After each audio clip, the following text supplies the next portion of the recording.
I've been taking action to make buying a car more affordable. I signed an executive order to end the unfair, expensive electric vehicle mandate, as you know, where you had to have an electric car within a very short period of time, even though there was no way of charging them and lots of other things. It would have cost $5 trillion to build the charging plants.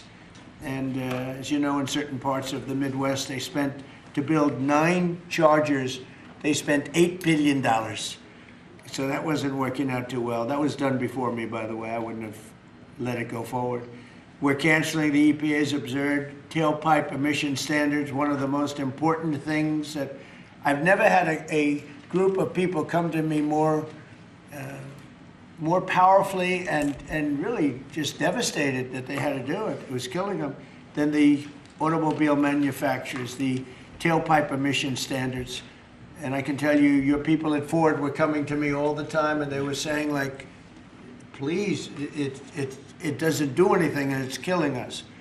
And it's driving the cost through the roof. And we revoked Biden's emissions waiver for California so that California communists could not regulate the automobile industry and ruin the entire nation of automobiles. And they were doing that too. But we have that now under control also with your governor, who's got much more than he can control.